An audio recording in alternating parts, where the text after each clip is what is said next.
आपको एक बहुत सुंदर भगवान भोलेनाथ और माता सती के प्रेम की कथा सुनाती हूँ कि पति पत्नी में प्रेम कैसा होना चाहिए। एक बार भगवान भोलेनाथ कैलाश पर बैठे थे। उनके गले में मुंडों की माला थी। माता सती ने पूछा, प्रभु ये मुंडों की माला जरा उतारिए, मुझे दीजिए। और भगवान भोलेनाथ ने वह मुंडों की माला उतार कर सती को दे दी।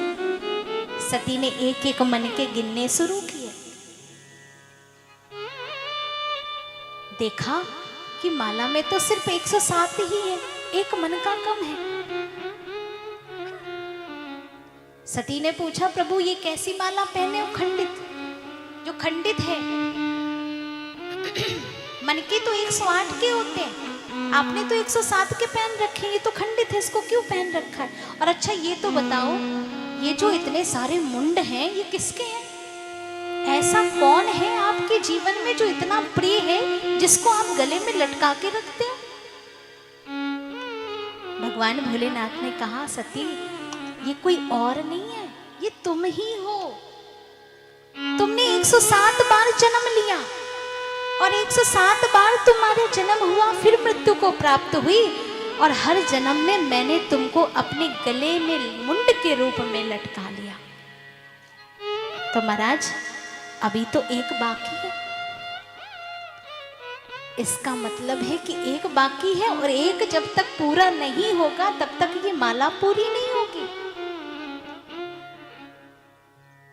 उसी दिन से माता सती ने संकल्प कर लिया कि मैं अपने स्वामी की खंडित माला को पूरी करूंगी। और ऐसी लीला हुई, मां भगवती ने ऐसी लीला की कि वह अपने पिता के घर जाती है, अग्नि में अपने आप को आहूत करती है, और जब एक शरीर त्याग किया तो पुनः हिमांचल राज के घर में जन्म लिया, और वह एक मन का पूरा हुआ। वह 108 माला की मन का पूरी हुई। धन्य है, प्रेम कैसा होना चाहिए, भगवान भोलेनाथ और माता पार्वती जैसे। कभी पत्नी क्रोधी हो तो पति शांत हो जाए, अगर पति क्रोध में है तो पत्नी शांत हो जाए। गृहस्थी रूपी गाड़ी में बैलेंस बना रहे। ये तो एक गाड़ी है, अगर गाड़ी का एक पहिया पंचर हो जाएगा तो दूसरा नहीं, एक के भरोसे नहीं चल सकती यह गाड़ी। दोनों में बैलेंस चाहिए। इसलिए गृहस्थ में हो, बड़े सुंदर ढंग से अपने गृहस्थी को चलाओ। ऐसा प्रेम रखो जैसे पार्वती और भगवान भोलेनाथ का था।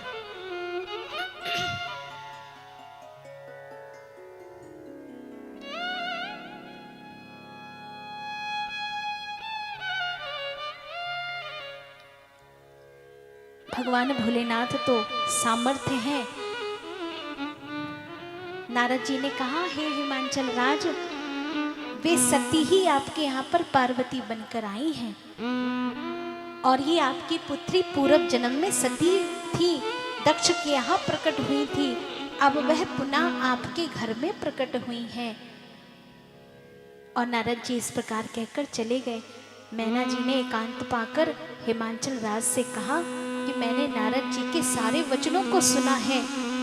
मैं तो कहती हूँ, जो घर बड़े कुल होई अनुपा, करिए विवाह सुतायन रूपा।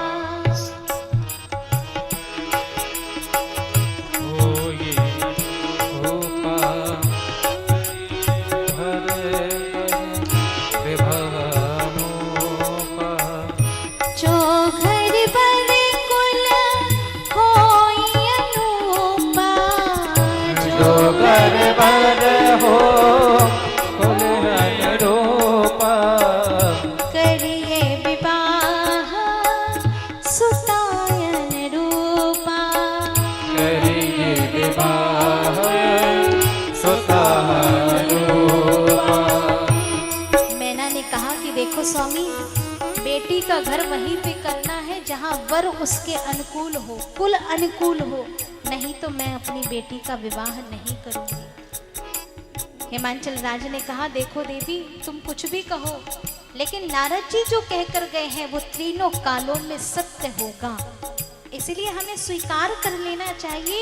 और भगवान भोलेनाथ माता पार्वती का वरण करें, हमारी पुत्री का वरण करें, इसके लिए उन्हें तप करने के लिए भेजना चाहिए। एक माँ अपनी सुकुमारी कन्या को तप करने के लिए कैसे भेज दे? मैना नहीं मानती। पार्वती मैया ने रात्रि में स्वप्न में देखा, भगवान भोलेनाथ के दर्शन हुए, आदेश हुआ और तप करने को गई हैं। कठोर तप किया है माता पार्वती ने। और उसी समय एक तारकासुर नामक राक्षस का जन्म हुआ। सारे देवता उस राक्षस से परेशान हो गए, ब्रह्मदेव के पास पहुंचे। ब्रह्मदेव ने कहा, तारकासुर का वध तब होगा जब शिव के पुत्र जन्म ले। शिव का पुत्र होगा, भगवान भोलेनाथ का जो पुत्र होगा वही तारकासुर का वध कर सकता है। अब कैसे विवाह हो? सारे देवता भगवान भोलेनाथ के पास पहुंचे। प्रभु, आप तो कालों के काल महाकाल हैं और पार्वती आपको प्राप्त करने के लिए कठोर तपस्या कर रही हैं। भगवान भोलेनाथ को पता चला कि पार्वती तप कर रही हैं। उन्होंने ब्राह्मणों को भेजा परीक्षा लेने के लिए, और जब ब्राह्मण पहुंचे उस कन्या की परीक्षा लेने के लिए, ब्राह्मण कहते हैं, माता पार्वती ने कठोर तप किया, कई वर्षों तक पत्ते खाकर उन्होंने व्रत को पूर्ण किया, और पत्तों को खाने के कारण मां भगवती का जो दूसरा नाम पड़ा वह पड़ा अपर्णा। अनंत अनंत नामों से उनको पुकारा गया। सप्तऋषि परीक्षा लेने आए, लेकिन मां भगवती पार्वती मैया ने कहा कि मैं वरूंगी तो सिर्फ महादेव को वरूंगी, जन्म कोटि लग रगर हमारी, बरहु शंभु नाता रहूं कुमारी। सप्तऋषियों ने देखा माता पार्वती की श्रद्धा बलवती है, उस श्रद्धा को खंडित नहीं किया जा सकता, तो भगवान भोलेनाथ से प्रार्थना किया सप्तऋषियों ने कि प्रभु, माँ भगवती पार्वती आपको प्राप्त करने के लिए कठोर तप कर रही हैं। भगवान भोलेनाथ ने आशीर्वाद दिया। सारे देवता भगवान भोलेनाथ के विवाह के लिए पहुंच गए हैं हिमांचल राज के यहाँ पर। सप्तऋषियों के साथ में लगन पत्रिका लेकर पहुंचे हैं। भगवान का विवाह रचा जाना है। भोलेनाथ का लगन पत्रिका हिमांचल राज को दी। एक सुंदर शुभ मुहूर्त पर विवाह तय हो गया और बराती भी तय हो गए। अब बरातियों में थोड़ा फर्क था। यहां पर कोई भी बराती सूट बूट में नहीं था। यहां जो भी बराती था सब भयंकर भूत प्रेत पिशाच डाकनी वैतालनी उस बरात में सम्मिलित हुए थे। क्यों? एक बार सारे भूतों ने मीटिंग की और मीटिंग करके पहुंच गए कहां पर? भगवान भोलेनाथ के पास। प्रभु, बड़ा अन्याय हो रहा है। बोले क्या हुआ? अन्याय ये हो रहा है कि कोई भी शुभ काम होता है हमें वहां से भगा दिया जाता है। कह दिया जाता है पूर्वे रक्षित वाराह आग्ने गरुणध्वजा दक्षिणे पद्मनाभस्तु नैऋत्या मधुसूदना पश्चिमे चैव गोविंदो वायव्या तु जनार्दना उत्तरे श्रीपदी रक्षित ईशान्ये ही महेश्वरा ऊर्ध रक्षतु धातो वा हाथो अंतरिक्ष रक्षतु अनुक्तमपि यतस्थानं रक्षत मीसो ममाद्रिका। अब सरपंतु ये भूता भूमि संसिता ये भूता विघ्न गर्तारा ते गच्छन्तु शिवाज्ञा। अपक्रमावन्तु भूतानि पिशाचा सर्वतो दिशं सर्वेषां विरोधेन यज्ञ कर्म समारभे। इस तरह से चावलों को डालकर 10 दिशाओं से हमें वहां से फरार कर दिया जाता है। इतना बड़ा अन्याय हमारे साथ। भगवान भोलेनाथ हैं तो बड़े दयालु, बड़ी दया आ गई। कोई बात नहीं, आज से तुम्हें सबकी बरातों से मुक्त किया जाता है, लेकिन जब मेरा विवाह होगा तो तुम सबको वहां पर आमंत्रण होगा। बिना आमंत्रण के तुम सब पहुंच जाना। और जैसे ही उन भूत प्रेत पिशाच बेतालों को पता चल गया कि भगवान का विवाह है, आज सारे भूत, पूरी दुनिया के भूत आए हैं भगवान के विवाह में। और जानते हो कैसे आए हैं? रसिया से भी आए थे, इंग्लैंड से भी आए थे, ऑस्ट्रेलिया के भी आए, गोरे चिट्टे भूत। किसी का सिर है, किसी के पैर ही नहीं, किसी का शरीर ही नहीं, बड़े भयंकर भयंकर मुख वाले भूत आए हैं। एक ऐसी भूतों की बारात चली है, को मुखहीन विपुल मुख काहू, बिनु पद करे को बहुपद बाहु। किसी के बहुत सारे मुख हैं और किसी का एक ही मुख है। कोई सिर्फ, कोई सीधा है, कोई उल्टा है, कोई सिर्फ कंकाल ही है। किसी के बहुत सारे नेत्र हैं, किसी का एक नेत्र है। बड़े विचित्र विचित्र स्वरूप भगवान भोलेनाथ की बारात का। अब इतनी भयंकर बारात, एक भूत गया भयंकर गुफा में, भगवान भोलेनाथ बैठे थे। कहा कि प्रभु आप चिंता मत करो, आपका विवाह है, दूल्हा बिल्कुल ऐसे ही बैठा है, कोई दूल्हे को नहीं पूछना। और सज कौन रहे हैं? देवता, ब्रह्मा सज रहे हैं, विष्णु सज रहे हैं, और सारे देवगणों में सुंदर सुंदर वस्त्र आभूषण पहनकर ऐसे लग रहे हैं जैसे सबकी शादी होनी है। सब सुंदर सज धज के बराती में शामिल हुए, लेकिन जिसका विवाह है वही बेचारा बेचारा बनकर एक जगह बैठा है। एक भूत दौड़ते दौड़ते आया, देखो प्रभु, हमसे बड़ा शुभ चिंतक आपका कोई है ही नहीं। देखो सब अपने अपने में लगे हैं, आपको कोई पूछते ही नहीं। रुको, मैं आता हूँ, मैं आपका श्रृंगार करता हूँ। एक भूत गया, बहुत सारी भस्म ली और सारी सिर से लेकर पटक दी भगवान भोलेनाथ पे। अब भगवान भोलेनाथ को भस्म का उबटन लग गया। दूसरा भूत आया, भगवान का श्रृंगार करना, नागों के गुच्छे लेकर आया और सिर पर जटाजूट पे नाग लपेट दिए, हाथों में नाग लपेट दिए, पैरों में नाग लपेट दिए। और इतना ही नहीं, अब कानों में कुंडल कहाँ से लाए? गुफा में फिर गया दूसरा भूत, बिच्छू के गुच्छे उठा लाया और बिच्छू के कुंडल बनाकर भगवान भोलेनाथ को लपटा दिए। महाराज, इतना भयंकर दूल्हा कोई देखे तो तत्क्षण ही राम नाम सत्य हो जाए। ऐसा विकराल दूल्हा, ऐसी बारात, और भगवान भोलेनाथ की बारात चली है और सभी देवता गए हैं। आइए उनके श्रृंगार का वर्णन करते हैं। बोली शंकर भगवान की जय। निराले दूल्हे में, मत वाले दूल्हे में, अरे सजे रहे, अरे हाँ सजे रहे भोले बाबा। निराले दूल्हे सजे रहे भोले बाबा।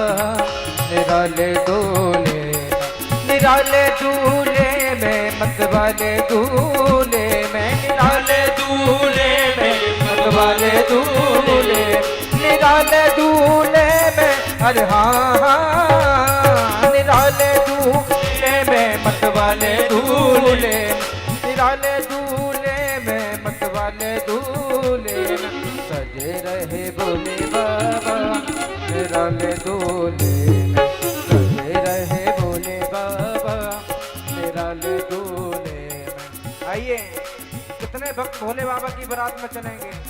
सभी भक्त दोनों हाथों को उठाकर हुए तालियां बजाते हुए चलेंगे। जय शंकर भगवान की जय हो।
संहार कर दिया है भूतों ने। 5 मुख लगा दिए। 5 मुख है भगवान भोलेनाथ के, त्रिनेत्र है। जटा भस्म लगाई है, जटा झूठ बांध दिया, कपाल धारण करवा दिया, व्याघ्र चंड पहना दिया, एक हाथ में त्रिशूल पकड़ा दिया, दूसरे हाथ में डमरू ले लिया। और जैसे ही भगवान को देखा नारद जी ने, तो नारद जी जय जयकार करने लगे, बोलिए भूत भावन भगवान जय हो। देखो भोले बाबा की अजब है बात, देखो भोले बाबा की अजब है बात। चले संग लेकर भूतों की बारात, चले संग लेकर भूतों की बारात। सजे रहे भोले बाबा तेरा ले दूल्हे, सजे रहे भोले बाबा तेरा ले दूल्हे।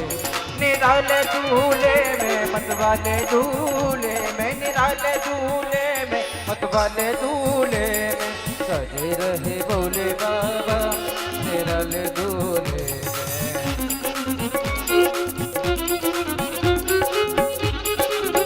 बोलिए शंकर भगवान की।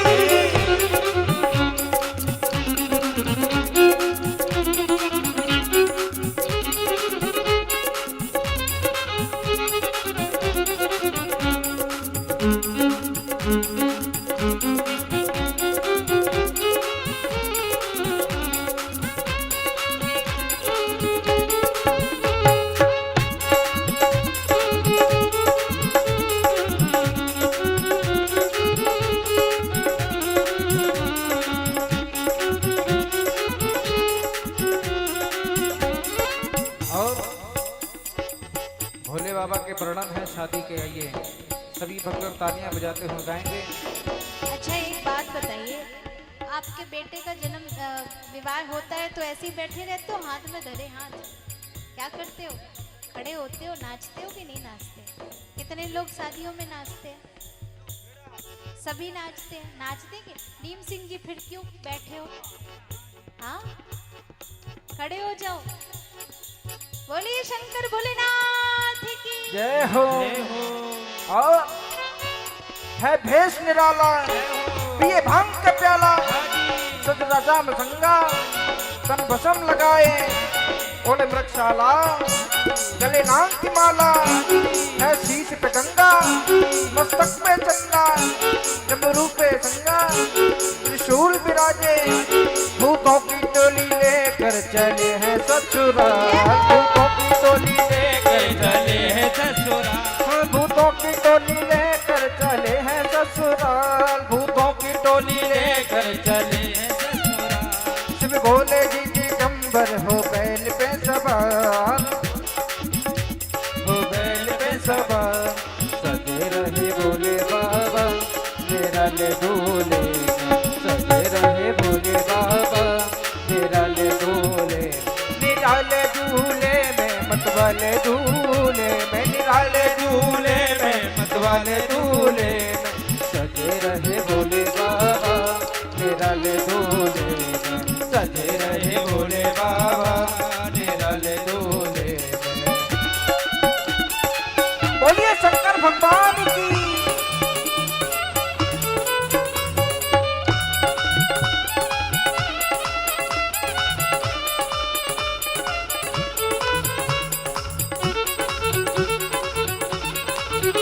जय हो।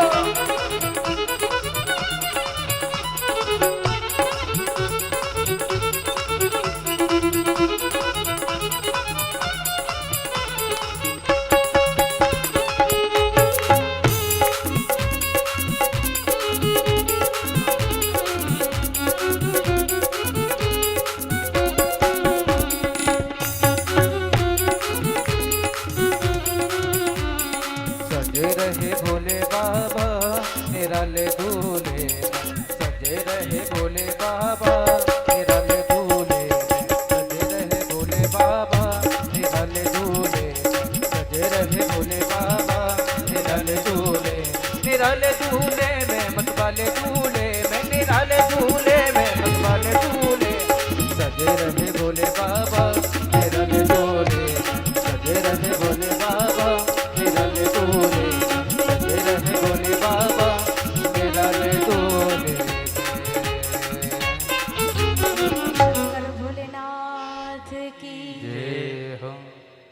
जैसे ही बारात रनिवास में आई तो जैसे ही जो पार्वती मैया की माँ थी थाल लेके सामने आई, और जैसे ही इतना विकराल दूल्हा देखा, थाली तो गिर पड़ी और मूर्छित हो गई।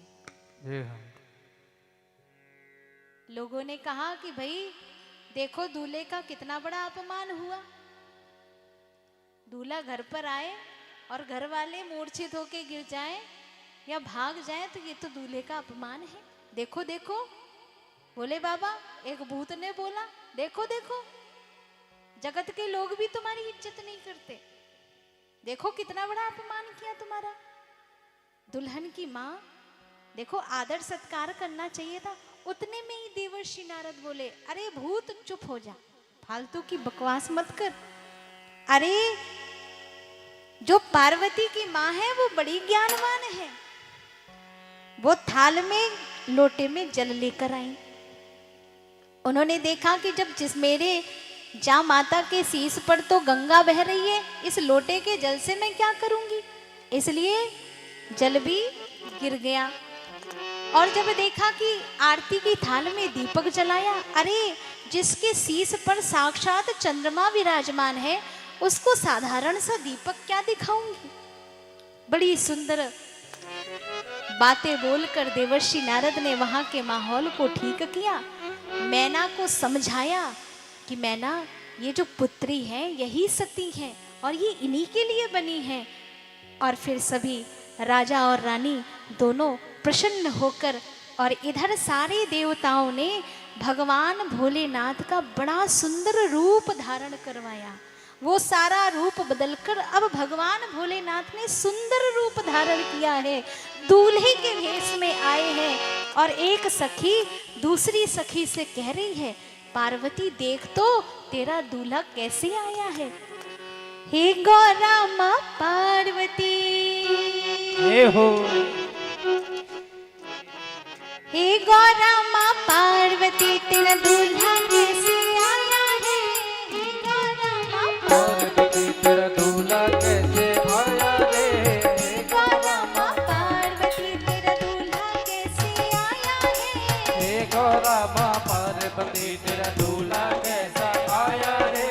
दूल्हा कैसे आया है, तेरा दूल्हा कैसे आया है। दूल्हा कैसे आया है, तेरा दूल्हा कैसे आया है। हे गौरा माँ पार्वती, जय हो। करो हाथ ऊपर करके और झूमते हुए।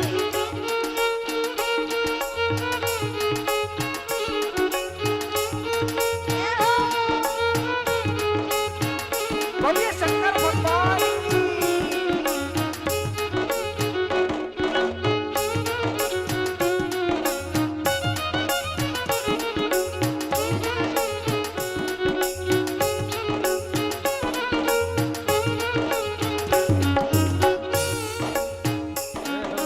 हे गौरा माँ पार्वती तेरा दूल्हा कैसे आया है। हे गौरा माँ पार्वती तेरा दूल्हा कैसे आया है।